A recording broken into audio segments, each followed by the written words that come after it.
ప్రభువు నందు ప్రియులైన వారికి శుభాలు తెలియజేస్తా ఉన్నాను. నేటి దిన వాక్యముగా నిర్గమకాండము 2వ అధ్యాయము 1 నుండి 10 వచనాలు గమనించుకుందాము. ఒకసారి చూద్దాం ఈ వాక్య భాగాన్ని. లేవి వంశస్థుడు ఒకడు వెళ్ళి లేవి కుమార్తెను వివాహం చేసుకొనెను. ఆ స్త్రీ గర్భవతి అయి కుమారుణ్ణి కని వాడు సుందరుడై ఉండుట చూచి 3 నెలలు వాణ్ణి దాచెను. తరువాత ఆమె వాణ్ణి దాచలేక వాని కొరకు ఒక జమ్ము పెట్టె తీసుకొని దానికి జిగటమనును కీలును పూసి అందులో ఆ పిల్లవారిని పెట్టి ఏటి ఒడ్డున జమ్ములో దాన్ని ఉంచగా వానికేమి సంభవించునో తెలుసుకొనుటకు వాని యొక్క దూరముగా నిలిచి ఉండెను. ఫరో కుమార్తె స్నానము చేయుటకు ఏటికి వచ్చెను. ఆమె పనికత్తెలు ఏటి ఒడ్డున నడుచుండగా ఆమె నాచులోని ఆ పెట్టెను చూచి తన పనికత్తెనొకతను పంపి దాన్ని తెప్పించి తెరచి ఆ పిల్లవాడిని చూచినప్పుడు ఆ పిల్లవాడు ఏడ్చుండగా చూచి వాని యందు కనికరించి వీడు ఎబ్రీల పిల్లల్లో నొక్కడనెను. అప్పుడు వాని అక్క ఫరో కుమార్తెతో, నీ కొరకు ఈ పిల్లవాడిని పెంచుటకు నేను వెళ్ళి ఎబ్రీ స్త్రీలలో ఒక దాదిని పిలుచుకొని వత్తునా అనెను. అందుకు ఫరో కుమార్తె వెళ్ళుమని చెప్పగా ఆ చిన్నది వెళ్ళి ఆ బిడ్డ తల్లిని పిలుచుకొని వచ్చెను. ఫరో కుమార్తె ఆమెతో, ఈ బిడ్డను తీసుకొని పోయి నా కొరకు వాని పాలిచ్చి పెంచుము, నేను నీకు జీతం ఇచ్చదనని చెప్పగా ఆ స్త్రీ ఆ బిడ్డను తీసుకొని పోయి పాలిచ్చి పెంచెను. ఆ బిడ్డ పెద్దవాడైన తర్వాత ఆమె ఫరో కుమార్తె యొద్దకు అతన్ని తీసుకొని వచ్చెను. అతడు ఆమెకు కుమారుడాయను. ఆమె నీటిలో నుండి ఇతన్ని తీసినని చెప్పి అతనికి మోసి అను పేరు పెట్టెను. ప్రభువునందు ప్రియులైన వారలారా, ఇక్కడ ఈ వాక్య భాగాన్ని గమనిస్తూ ఉన్నప్పుడు మనకు కొన్ని ప్రాముఖ్యమైనటువంటి విషయాలు తెలియబడుతూ ఉన్నాయి. అందులో నుండి కొన్ని ఆత్మీయ పాఠములు మనం నేర్చుకుందాము. మనం గమనించినప్పుడు ఇక్కడ లేవి వంశస్థుడు ఒకడు వెళ్ళి లేవి కుమార్తెను వివాహం చేసుకునేను అనే మాటను మనం చూస్తూ ఉన్నాము. తరువాత వారికి ఆవిడే గర్భవతి అయి ఒక కుమారుణ్ణి కనింది. అతడు సుందరుడై ఉన్నాడు. అయితే వారిని ఒక 3 నెలలు వారు దాచగలిగారు. ఆ తర్వాత వారు దాచలేకపోయారు. ఎందుకు ఈ కుమారుణ్ణి దాచాల్సి వచ్చింది? ఎందుకు ఈ కుమారుణ్ణి వారు 3 నెలల తర్వాత బయటికి తెచ్చారు అన్న విషయం మనకు అర్థం అవ్వాలంటే ఒకసారి మనం గనక గమనిస్తే 15వ వచనము మనం చూద్దాము. నిర్గమకాండం 1వ అధ్యాయం 15వ వచనము. మరియు ఐగుప్తు రాజు సిప్రా పుయ్యాను ఎబ్రీల మంత్రసానులతో మాట్లాడి, మీరు ఎబ్రీ స్త్రీలు మంత్రసాని పని చేయుచు వారిని కానుక పీటల మీద చూచినప్పుడు మగవాడైన ఎడల వాణ్ణి చంపుడి, ఆడుదైన ఎడల దాన్ని బ్రతకనీయుడని వారితో చెప్పెను. ఇక్కడ మనం ఒక్కసారి వెనక్కి వెళ్తే ముందు భాగానికి కనుక వెళ్ళినప్పుడు మనం చూస్తే కనుక మొదటగా ఇక్కడ అబ్రహాము గారిని దేవుడు పిలుచుకొని వాగ్దానము నెరవేర్చి ఇసాకు గారిని అనుగ్రహించి ఇసాకు గారి ద్వారా ఏశావు గారిని యాకోబు గారిని వారికి మరలా ఇచ్చి యాకోబు గారి ద్వారా 12 మంది కుమారులను అనుగ్రహించి వారిని 70 మందిగా ఆ యొక్క కనాను దేశంలో వారిని విస్తరింపజేసి వారిని యోసేపు గారు జీవించున్న కాలంలో ఐగుప్తు ప్రాంతానికి నడిపించి ఉన్నారు. అక్కడ వారు వచ్చి అక్కడ గేషోను అనే ప్రాంతంలో వారు గనక అక్కడ జీవిస్తూ ఉన్నారు. అక్కడ జీవించి వారు ప్రబలి వారు విస్తరిస్తూ ఉన్నప్పుడు యోసేపు గారిని ఎరగని మరొక రాజు ఆ ప్రాంతాన్ని పరిపాలిస్తూ ఉన్నాడు. అప్పుడు ఆ రాజుగారికి వచ్చిన ఆలోచన ఏమిటంటే, ఈ ప్రజలు విస్తరించి ప్రబలుతూ ఉన్నారు, వీరు గనక అధిక సంఖ్యలో కనుక వృద్ధిలోనికి వస్తే మన శత్రువులు ఎవరైనా మన మీదికి వచ్చినప్పుడు వారితో జతపడి మనలను ఓడిస్తారేమో, మన నుండి వెళ్ళిపోతారేమో అన్నటువంటి ఒక ఆలోచన వచ్చేసి తను కుయుక్తి పన్ని వారిని హింసించడం మొదలు పెడతాడు. ఆ మాటల్ని మనము ఈ యొక్క అధ్యాయంలో చూస్తామన్నమాట. అలా ప్రారంభమైనటువంటి ఆ హింస ఎంతవరకు వచ్చేసింది అంటే, ఇక్కడ చంటి బిడ్డలను పురుషులైన వారిని చంపేసే ప్రక్రియలోనికి వచ్చేసింది. ఇక్కడ మనం జాగ్రత్తగా గమనిస్తూ ఉన్నప్పుడు ఇక్కడ ఈ లేవి కుమార్తె లేవి కుమారుడు అని చెప్పబడుతున్న వీరిని గురించి మనం ఒకసారి గనక నిర్గమకాండం 6వ అధ్యాయం 20వ వచనంలో చూస్తే వారి పేర్లు స్పష్టంగా చెప్పబడుతూ ఉన్నాయి. అమ్రాము గారు, యొకబెద్ గారు. వీరు కహాత్ సంతానానికి సంబంధించిన వారు. వీరు లేవి కుమారులు అయినటువంటి గెర్షోను, కహాతు, మెరారి అయినటువంటి వారు ఉన్నారు కదా, వారి సంతానం. అంటే వీరు ప్రత్యేకంగా కహాత్ సంతానంగా పిలువబడుతూ ఉన్నారు. లేవీయుల యొక్క ధర్మం ఏమిటంటే, లేవీయులు దేవుని సన్నిధిలో పరిచర్య చేస్తూ, దేవుని యాజకత్వాన్ని చేస్తూ, దేవుని ప్రజలను సన్నద్ధం చేస్తూ, దేవునికి సమీపస్తులుగా చేస్తూ ముందుకు నడిపించడం వీరి పని. అయితే ఇక్కడ మనం జాగ్రత్తగా గమనిస్తూ ఉన్నప్పుడు మరొకసారి ఈ ప్రత్యేకమైనటువంటి క్లిష్టమైనటువంటి పరిస్థితుల్లో అనుగ్రహింపబడిన ఈ కుమారుడిని గమనిస్తూ ఉన్నప్పుడు వారికి ఈ కుమారుడు సుందరునిగా కనబడ్డాడు. ఒక తేజస్సుతో కూడినటువంటి ముఖము, ఒక అందమైన ముఖము, ఒక ప్రణాళికబద్ధమైనటువంటి స్థితి తనలో గమనించినట్టుగా మనం చూస్తూ ఉన్నాము. అయితే ఆ తల్లి ప్రేమ 3 నెలలు ఆ బిడ్డను దాచగలిగింది. ఆ కుటుంబము 3 నెలల కుమారుని దాచగలిగారు, కానీ ఆ తర్వాత వారు దాచలేకపోయారు. వారు ఎంతో ప్రేమను పెంచుకొని ఉంటారు. అయితే ఇక్కడ వారికి ఉన్న నిరీక్షణ ఒకటి మనకు అగుపడతా ఉంది. మనం ఒకసారి కనుక చూసినప్పుడు వారు ఒక జమ్ము పెట్టెని తెచ్చి దానికి కీలును జిగటమట్టిని పూసి దాన్ని చేసి ఏటి ఒడ్డున పెట్టేశారు. ఏటి ఒడ్డున పెట్టేసినప్పుడు ఇక మనం ఇంతకాలం ఉంచాము, కానీ ఇక పైన మనం ఉంచలేము, ఇక ఈ బిడ్డ పని అయిపోయింది కనుక మనము వెళ్ళిపోదామని చెప్పి వచ్చి ఇంట్లో ఉండలేదు. కానీ వారిలో ఒక నిరీక్షణ అగుపడతా ఉంది. ఆ యొక్క ఉద్దేశము మనం 4వ వచనం గమనించినప్పుడు మనకు అర్థమవుతా ఉంది. అయ్యా, ఆ బాలుని యొక్క సహోదరి అయినటువంటి ఆ యొక్క మిర్యాము గారు ఎవరైతే ఉన్నారో వారు వేచి ఉన్నారు. బాల్య దశలో వారు వేచి ఉండి ఆ బాలునికి ఏమి జరుగుతూ ఉందని వారు వేచి ఉండి గమనిస్తూ ఉన్నారు. అక్కడ మనం ఆ యొక్క మాటను మనం చూస్తూ ఉన్నప్పుడు మనం ఒకటి జ్ఞాపకం చేసుకోవచ్చు. వారు విశ్వాసం కలిగిన వారు, దేవుణ్ణి విశ్వసించిన వారు, పూర్వీకుల యొక్క చరిత్ర ఎరిగిన వారు. దేవుడు ఒక్కడిగా ఉన్నటువంటి అబ్రహాము గారిని అనేక జనములుగా విస్తరించిన విధానం వారు జ్ఞాపకం చేసుకొని ఉంటారు. వారు అనేక రీతులుగా దేవుడు వారిని ఆశీర్వదిస్తూ, వారిని దీవిస్తూ, ఏ రీతిగా వారిని నడిపించారో వారు గమనించుకొని వారు ఆలోచన చేసుకొని ఉంటారు. వారు ఐగుప్తు ప్రాంతంలో విస్తరిస్తున్న విధానాన్ని వారు జ్ఞాపకం చేసుకొని ఉంటారు. ఆ జ్ఞాపకము, ఆ యొక్క విస్తరణ, ఆ యొక్క దేవుని సన్నిధి వారు గమనించిన విధానాన్ని చూస్తూ ఉన్నప్పుడు వారికి ఒక నిరీక్షణ కలిగి ఉంటుంది. ఒక విశ్వాసము వారి హృదయంలో గుండి ఉంటుంది. ఏమిటంటే ఈ క్లిష్టమైన పరిస్థితుల్లో మన కుటుంబంలో మనకు అనుగ్రహించినటువంటి కుమారుని పక్షాన దేవుడు ఒక ప్రత్యేకమైనటువంటి ప్రణాళిక కలిగి ఉన్నాడని, అందును బట్టి ఆ యొక్క సహోదరికి ఆ ఆలోచన ఆ చిన్నతనంలో ఎలాగొచ్చింది అంటే వీరి కుటుంబముగా కలిసికట్టుగా ఒక ఆలోచన చేసుకుని ఉంటారు. దేవుడు ఇంతవరకు మనల్ని కాపాడుతూ వచ్చాడు, మనకు ఈ బిడ్డను అనుగ్రహించాడు, మనకు ఒక నమ్మకం ఉంది. ఏమిటి ఒకటి అర్థమవుతా ఉంది, ఇంత సుందరుడైనటువంటి ఈ బిడ్డ, ఇంత తేజస్సు కలిగినటువంటి ఈ బిడ్డ ఖచ్చితంగా ఏదో ఒక దేవుని ప్రణాళికతో ఈ భూమి మీదకి వచ్చి ఉన్నాడు కనుక ఈ బిడ్డని దేవుడు కాపాడుతాడు అన్నటువంటి ఒక నిరీక్షణ వచ్చి వారికి ఉంటుంది. వారు అప్పుడు బహుశా ఈ చంటి బిడ్డతో ఒక ఆలోచన వీరంతా చేస్తూ ఉన్నప్పుడు, వీరంతా మాట్లాడుకుంటూ ఉన్నప్పుడు వీరు ఆ విశ్వాసాన్ని బట్టి ఆ బిడ్డకు ఆశ కలిగి ఉంటుంది. తన సహోదరునికి ఏం జరుగుతుందా అని ఆ యొక్క సహోదరి తను కనిపెడతా ఉంది. ఆ సమయంలో దేవుడు చేసిన పని ఏమిటంటే ఆ యొక్క ఫరో కుమార్తెను ఆ యొక్క ఏటి ఒడ్డులోనికి నడిపించి అక్కడ వారు స్నానం చేస్తూ ఉన్నప్పుడు ఆ బిడ్డ వారి కంట్లో పడేలా చేశాడు. ఆ బిడ్డని చూసినప్పుడంట ఆ ఫరో కుమార్తెకు ఆ బిడ్డ మీద కనికరం కలిగిందంట. జాగ్రత్తగా మనం చూసినప్పుడు ఆ వెంటనే ఆ యొక్క బాలుని యొక్క సహోదరి మిర్యాము గారు ఎవరైతే ఉన్నారో ఆవిడ బాల్య దశలో ఆ యొక్క ఫరో గారి కుమార్తెను సమీపించి వారు మాట్లాడుతున్న మాట ఎంత జ్ఞానవంతమైన మాటో. అక్కడ ఏం మాట్లాడుతూ ఉన్నారు, అక్కడ దుఃఖం వారి హృదయంలో ఉండుంటుంది సహోదరుని చూసినప్పుడు, ఆ బాధను చూసినప్పుడు. కానీ ఆ దుఃఖాన్ని దిగమింగుకొని ఆ దుఃఖాన్ని లోన పెట్టేసుకొని అక్కడ మాట్లాడుతున్న మాట, ఇదిగో ఈ బాలుని మీ కొరకు పెంచుటకు ఒక దాదిని నేను తీసుకొని రానా ఏప్రిల్లో అని మాట్లాడుతూ ఉన్నారు.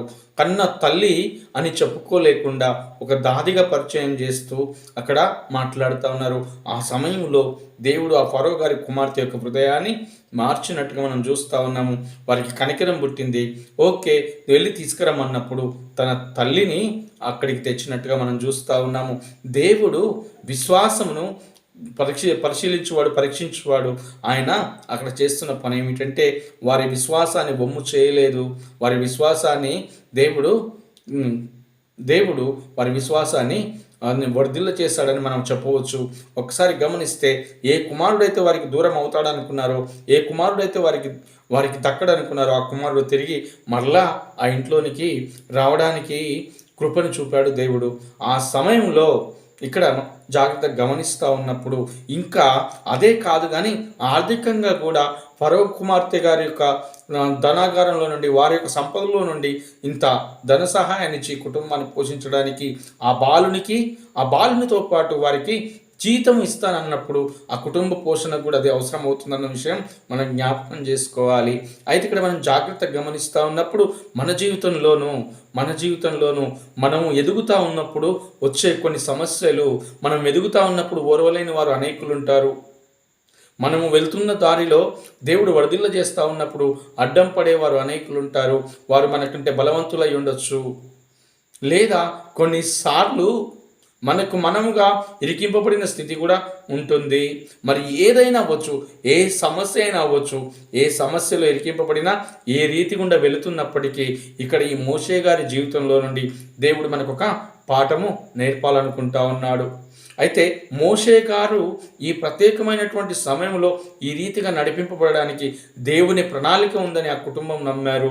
అయితే మనము కూడా మన జీవితంలో విశ్వాసాన్ని బట్టి ముందుకు సాగుతూ ఉన్నప్పుడు, విశ్వాసం విషయంలో ఎదుర్కొంటున్న సమస్యలు అవ్వచ్చు, ఆశీర్వదింపబడుతున్న విషయాల్లో ఎదుటివారు వేస్తున్నటువంటి విరోధమైనటువంటి భావాల చేత హింసలకు గురవుతున్నప్పుడు కావచ్చు, వేదనపరచబడుతున్నప్పుడు కావచ్చు, దేవుడు పక్షాన మనం ఒక నిరీక్షణ కలిగి ఉండాలని మనకి సంఘటన తెలియజేస్తుంది. ఏమిటంటే దేవుడు మోషే గారిని కాపాడినట్టుగా, మోషే గారి కుటుంబాన్ని కాపాడినట్టుగా నీ కుటుంబంను కాపాడుతాడన్నటువంటి నిరీక్షణ నీవు కలిగి ఉండాలని ప్రభు ఆశిస్తూ ఉన్నాడు. అంతేకాదు, ఈ మాట మనం ఎలా చెప్పగలుగుతున్నాము అంటే, ఇంకా ఈ మాటల గురించి మాట్లాడుతూ ఉన్నప్పుడు మనం ఒక్కసారి గనక అపోస్తుల కార్యము 7వ అధ్యాయము కొన్ని వచనాల్లో చూస్తే 17వ వచనం నుండి కింది భాగంలో చూసినప్పుడు అక్కడ స్టెఫను గారు హింసింపబడుతున్న ఆ దశలో వారి యొక్క చరిత్రను గురించి చెప్పుకుంటూ వస్తారు. ఆ మాటల్ని మనము ఒకసారి గమనిద్దాము. దేవుడు మోషే గారి పట్ల కలిగి ఉన్నటువంటి ఉద్దేశం మనకు బయలుపరచబడుతూ ఉంది. ఒక్కసారి ఆ మాటల్ని గమనిద్దాము. చూసినట్లయితే అక్కడ రాయబడిన మాటలు ఈ రీతిగా ఉన్నాయి. అయితే దేవుడు అబ్రహామునకు అనుగ్రహించిన వాగ్దాన కాలము సమీపించిన కొలది ప్రజలు ఐగుప్తులో విస్తారముగా వృద్ధి పొందిరి. తుదకు యోసేపును ఎరగని వేరొక రాజు ఐగుప్తును ఏలనారంభించెను. ఇతడు మన వంశస్థుల ఎడల కపటముగా ప్రవర్తించి తమ శిశువులు బ్రతకకుండా వారిని బయట పారవేయవలనని మన పితరులను బాధపెట్టెను. ఆ కాలమందు మోషే పుట్టెను. అతడు దివ్యసుందరుడై తన తండ్రి ఇంట 3 నెలలు పెంచబడెను. తరువాత అతడు బయట పారవేయబడినప్పుడు ఫరో కుమార్తె అతన్ని తీసుకొని తన కుమారునిగా పెంచుకొనెను. మోషే ఐగుప్తీయుల సకల విద్యలను అభ్యసించి మాటలయందును కార్యములయందును ప్రవీణుడై ఉండెను. అతనికి 40 ఏండ్లు నిండినప్పుడు ఇశ్రాయేలులైన తన సహోదరులను చూడవెళ్ళనన్న బుద్ధి పుట్టెను. అప్పుడు వారిలో ఒకడు అన్యాయం అనుభవించుట అతడు చూచి వానిని రక్షించి బాధపడిన వాని పక్షమున ఐగుప్తిని చంపి ప్రతీకారం చేసెను. ఇక్కడ మనం ఈ ప్రక్రియ అంతా చూస్తూ ఉన్నప్పుడు దేవుడు తన ప్రజల మీద తనకు ఆసక్తిని కలిగేలా చేశాడు, ముందుకు నడిపిస్తూ ఉన్నాడు. ఇంకా ఆ విషయాలు గమనిస్తూ వస్తున్నప్పుడు అప్పుడు ఏమనిపించిందంటే మోషే గారికి తన ద్వారా తన సహోదరులకు రక్షణ ఇస్తాడనిపించింది. ఆ సమయాన్ని అలా వస్తూ మనం 30వ వచనంలో గమనించినప్పుడు ఆ పైభాగంలో చెప్పబడుతూ ఉంటుంది. తను మిద్యానుకు పారిపోయిన విషయము, మిద్యాను ప్రాంతంలో తన మామైనటువంటి ఇత్రో గారి దగ్గర గొర్రెల కాపరిగా ఉన్నటువంటి ఆ సందర్భాన్ని కూడా అక్కడ మనం చూస్తాము. 30వ వచనానికి వచ్చినప్పుడు 40 ఏండ్లు అక్కడ ఉన్నప్పుడు ఆ తర్వాత సీనాయి పర్వతమందు ఒక పొదలో దేవుడు దర్శనమిచ్చి తనతో మాట్లాడిన విధానమును మనం చూస్తాము. మనం ఇంకా కింది భాగంలోనికి వస్తే ఆయన 34వ వచనంలో అంటారు, అక్కడ దేవుడు మాట్లాడిన మాటను వివరిస్తూ ఉన్నారు. ఐగుప్తులో నా ప్రజల దురవస్థను నేను నిదానించి చూచి తిని వారి మూలుగును వింటిని, వారిని విడిపించుటకు దిగివచ్చున్నాను. రమ్ము, నేనిప్పుడు నిన్ను ఐగుప్తునకు పంపుదునని అతనితో చెప్పెను. అధికారిగాను తీర్పరిగాను నిన్ను నియమించిన వాడెవడని వారు నిరాకరించిన ఈ మోసేను అతనికి పొదలో కనబడిన దేవదూత ద్వారా దేవుడు అధికారినిగాను విమోచకునిగాను నియమించి పంపెను. ఇక్కడ మనం జాగ్రత్తగా గమనిస్తే నిర్గమకాండము 3వ అధ్యాయం నుండి మనం గమనించినటువంటి సంభాషణ ఏదైతే ఉంటుందో ఆ సంభాషణ యొక్క పరిపూర్ణత ఇక్కడ మనకు అగుపడతా ఉంది. ఆయన విమోచకునిగా, ఆయన అధికారిగా చేసి పంపుతా ఉన్నాడు మోషే గారిని. ఎందుకంటే ఆ ప్రజలను విడిపించడానికి విమోచకునిగా పంపడానికి ఆయన చేసిన ప్రయాసలో మనం గమనించినప్పుడు మోషే గారి జీవితంలో జరిగిన సంఘటనలు మనం జ్ఞాపకం చేసుకోవాలి. ఇక్కడ ఈ మాటల్ని గమనిస్తూ ఉన్నప్పుడు మోషే గారిని ఆ రీతిగా అనేక రీతులుగా పరీక్షిస్తూ ఆయన సన్నద్ధం చేస్తూ వచ్చి చివరిగా విమోచకుడిగా ఇశ్రాయేలు ప్రజలకు విమోచకుడిగా పంపాడు. వారిని ఐగుప్తు చెర నుంచి విడిపించి ప్రయాణం కొనసాగించడానికి కారకుడయ్యాడు. ఆ రీతిగా ఆయన మోసే గారి పక్షాన ఒక ప్రణాళిక కలిగి ఉన్నాడు. ఇదిగో ఈ మాటలు వింటున్న నీ పక్షాన, నీ కుటుంబ పక్షాన, నీ యొక్క సంఘం పక్షాన, సమూహం పక్షాన దేవుడు ఒక ప్రణాళిక కలిగి ఉన్నాడు. ఆ ప్రణాళిక కలిగి ఉండి అందుకు వారిని రక్షించడానికి, వారిని ఒక ప్రయాణం గుండా నడిపించడానికి, ఒక గమ్యానికి చేర్చడానికి నిన్ను సాధనంగా వాడుకోవాలనుకుంటున్నాడు. అందుకే నీ జీవితంలో ఈ సమస్యలు, అందుకే ఈ ప్రయాణం గుండా నువ్వు వెళ్తా ఉన్నావు, సత్యాన్ని గమనించుకోమంటా ఉన్నాడు. ఇక్కడ మనం జాగ్రత్తగా గమనించినప్పుడు దేవుని ప్రణాళిక ఎంతో విశిష్టమైంది. మన ఎడల, నీ ఎడల ప్రత్యేకమైనటువంటి ప్రణాళిక కలిగి ఉన్నాడు. నీ జనాంగానికి నీవు ఒక దీక్షుచిగా, ఒక విమోచకుడిగా ఉండడాన్ని దేవుడు ఏర్పాటు చేసి ఉన్నాడు. కాబట్టి ఇక్కడ మనం గమనించినప్పుడు వీరి జీవితంలో ప్రాముఖ్యమైన పాత్ర పోషించింది ఏమిటి అంటే విశ్వాసము. మనం ఒకసారి గమనించినప్పుడు విశ్వాసం అన్నది నిరీక్షింపబడి వాటి యొక్క నిజస్వరూపమును అదృశ్యమైనవి ఉన్నవంటకు రుజువై ఉన్నదన్నమాట మనం ఎబ్రీ పత్రిక 11వ అధ్యాయంలో మనం చూస్తాము. అదే రీతిగా ఎబ్రీ పత్రిక 11వ అధ్యాయం 6వ వచనంలో కనుక మనం గమనించినప్పుడు ఇక్కడ నోహవు గారి గురించి ఒక మాట చెప్పబడుతూ ఉంది. విశ్వాసం లేకుండా దేవునికి ఇష్టమైన అసాధ్యము, ఆయన ఎదుర్కొచ్చేవారు ఆయన ఉన్నాడని, అడుగు ప్రతిదీ అనుగ్రహిస్తాడని నమ్మి రమ్మంటాడు. ఆ రీతిగా నోహవు గారు వచ్చి ఓడను నిర్మించుకొని తన కుటుంబాన్ని రక్షించుకున్నట్టుగా మనం అక్కడ చూస్తాము. అలాగే మన జీవితంలోనూ ఆ విశ్వాసంతో, ఆ యొక్క నిరీక్షణతో చేరి రమ్మంటా ఉన్నాడు. అగో ఆ విశ్వాసం ద్వారా ఆ రక్షణ ఓడను పొందుకున్న రక్షణను మనము ఆ రక్షణలోనికి ప్రవేశించి ఆ రక్షణ ద్వారా మనల్ని, మన కుటుంబాన్ని రక్షించుకోవాలని, ఆ విశ్వాసం ద్వారా ముందుకు సాగమని నిన్ను నీ కుటుంబం కొరకు, నీ సంఘం కొరకు, నీ సమూహం కొరకు ఒక విమోచకునిగా, ఒక విడుదలను అనుగ్రహించేవాడిగా, ఒక సరైన మార్గదర్శిగా ఉండడానికి ఏర్పరచుకున్నాడు. ఆ ఏర్పాటులో భాగమే ఈరోజు నువ్వు వెళుతున్న దారి అని చెప్పాలనుకుంటున్నాడు దేవుడు. కనుక ఈ మాటలు వింటున్న నీవు ప్రత్యేకముగా నీ హృదయాన్ని దేవునికి ఇచ్చి ప్రార్థన చేసుకుని ముందుకు సాగు. కృంగిపోవడానికి ఇది సమయం కాదు, కృషించిపోవడానికి ఇది సమయం కాదు. తిరిగి లేచి నిలబడి నీ దేవుడు నీ పట్ల కలిగి ఉన్నటువంటి ప్రణాళికను ఎరిగిన వాడిగా నీవు నీ కుటుంబానికి ఒక సైనికుల్లా నిలబడు, నీ సంఘానికి ఒక సైనికుల్లా నిలబడు. నీ వ్యక్తిగత జీవితంలో నీవే సైనికుడవై ముందుకు సాగమని ప్రభువు కోరుతా ఉన్నాడు. అట్టి కృప దేవుడు మనందరికీ అనుగ్రహించునుగాక. దేవుడి మాటలు దీవిస్తుండగా మనం ప్రార్థన చేసుకుందాం. పరిశుద్ధుడా, మా రాజా యేసయ్యా, మీకు వందనాలు, స్తుతులు, స్తోత్రములు. ప్రభా, విత్తబడిన వార్తలు ప్రభా నాయనా మా జీవితాల్లో నెరవేర్చుట కృపను చూపండి. మీ అందు విశ్వాసం ఉంచి ముందుకు సాగుట కృపను చూపమని ఇక ముందున్న మా జీవితాన్ని మీ చేతికి అప్పగిస్తూ యేసుక్రీస్తుని నామమున అడిగి వేడుకుంటున్నాం మా తండ్రి. ఆమేన్. ఆమేన్.